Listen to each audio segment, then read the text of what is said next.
Hello hi and welcome to Dina's classes. അപ്പോൾ ഇന്ന് നമ്മൾ ഫോർത്ത് പ്രോബ്ലം ആണ് ചെയ്യുന്നത്. Page number 21 fourth problem equal triangles എന്നുള്ള ലെസൺ. ഓക്കെ, അപ്പോൾ നമ്മുടെ വീഡിയോ കണ്ടിട്ട് നിങ്ങൾക്ക് ക്ലാസ് ഇഷ്ടപ്പെടുകയാണെന്നുണ്ടെങ്കിൽ തീർച്ചയായിട്ടും നിങ്ങൾ എൻ്റെ ചാനൽ ഒന്ന് സബ്സ്ക്രൈബ് ചെയ്യണം. നിങ്ങളുടെ കമൻറ്റുകൾ അറിയിക്കണം, ഒന്ന് ലൈക്ക് ചെയ്ത് നമ്മളൊന്ന് സപ്പോർട്ട് ചെയ്യണം. ഓക്കെ, അപ്പോൾ നമുക്ക് സ്റ്റാർട്ട് ചെയ്യാം. ഇവിടെ എന്താ പറഞ്ഞിരിക്കുന്നത്? In the figure AP and BQ equal and parallel lines are drawn at the end of the line AB. ഇവിടെ എന്താ പറഞ്ഞിരിക്കുന്നത്? AP and BQ എന്ന് പറയുന്നത് APയും BQ എന്ന് പറയുന്നത് ഈക്വൽ ലൈൻസും ആണ്, അതുപോലെ തന്നെ പാരലൽ ലൈൻസുമാണ്.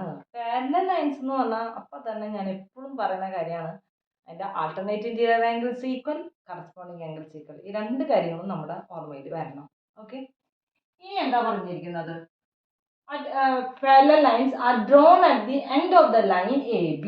അതായത് AB എന്നുള്ള ലൈനിൻ്റെ എൻഡിൽ ഡ്രോ ചെയ്തിരിക്കുന്ന ഈക്വലും അതുപോലെ പാരലൽ ലൈൻസും ആണ് APയും BQ. The point of intersection of PQ and AB is marked as M. ഇത് ഈ രണ്ട് ലൈൻസും ഇന്റർസെക്ട് ചെയ്യുന്ന ഇതിനെ M എന്ന് പേര് കൊടുത്തു. എന്താണ് ചോദിച്ചിരിക്കുന്നത്? Are the sides of triangle AMP, അതായത് triangle AMP and the sides of triangle BMQ equal Y. അത് ഈക്വൽ ആണോ? ഇവരുടെ സൈഡ്സ് ഈക്വൽ ആണോ? Y എന്തുകൊണ്ട് എന്നാണ് ചോദിച്ചിരിക്കുന്നത്. നമുക്ക് പ്രോബ്ലം സ്റ്റാർട്ട് ചെയ്യാം. വളരെ സിമ്പിൾ ആയിട്ടുള്ള പ്രോബ്ലം ആണ്, നമുക്ക് തുടങ്ങാം.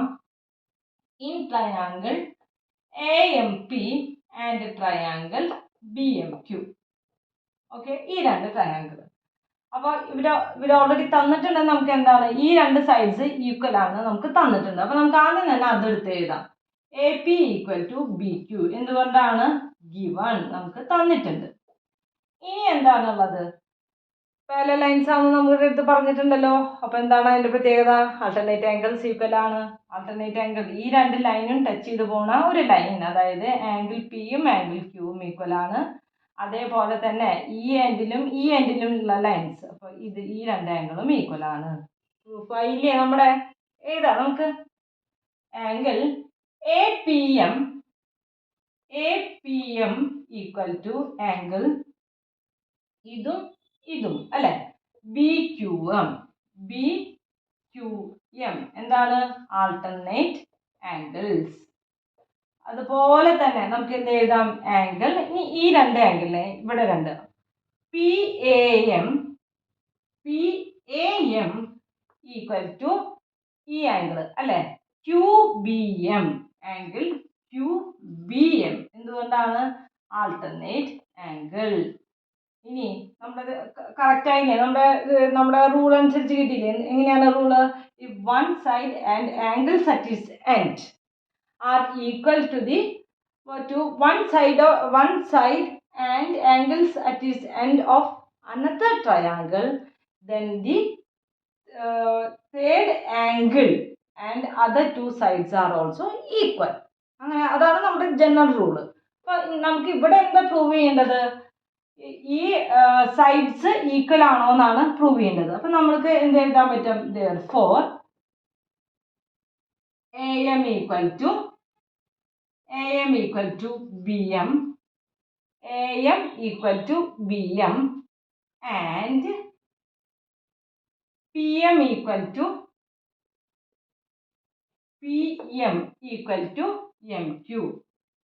എന്താണ് എഴുതേണ്ടത്? ആ ജനറൽ റൂള് എഴുതാം. ജനറൽ റൂൾ ഏതാണെന്ന് മനസ്സിലായല്ലോ. If one side and angles at its end are equal to the other side and angles at its end of another triangle, then the third angle and the two sides are also equal. അതാണ് അതിൻ്റെ rule.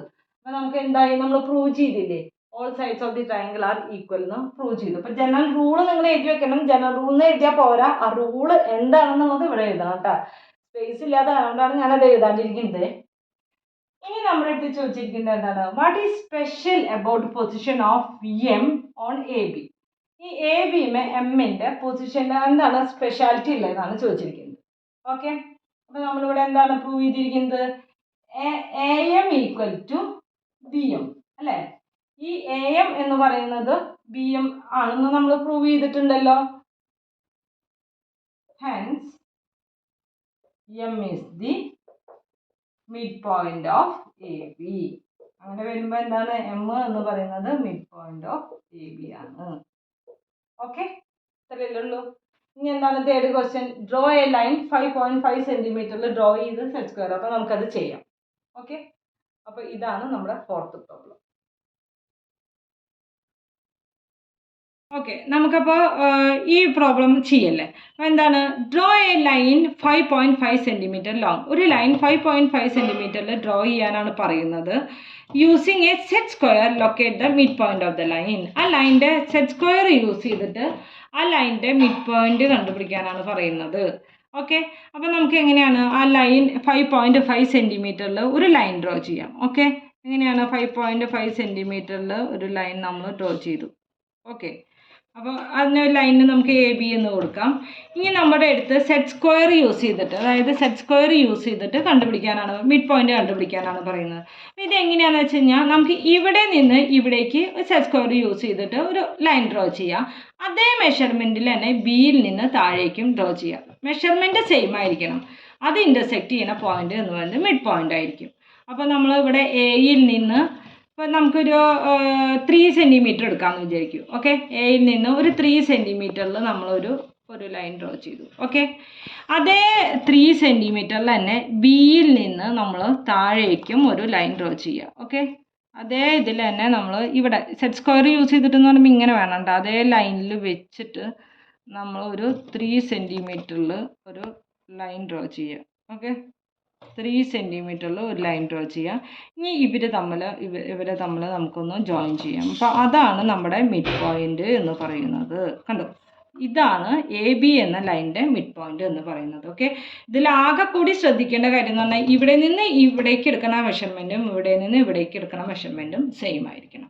Okay, അത്രയേ ഉള്ളൂ കേട്ടോ. അപ്പോൾ ഇതിൻ്റെത് മനസ്സിലായിട്ടുണ്ടെന്ന് പ്രതീക്ഷിക്കുന്നു. അപ്പോൾ നമുക്ക് ഇനി അടുത്ത ഇത് നോക്കാം. ഓക്കെ.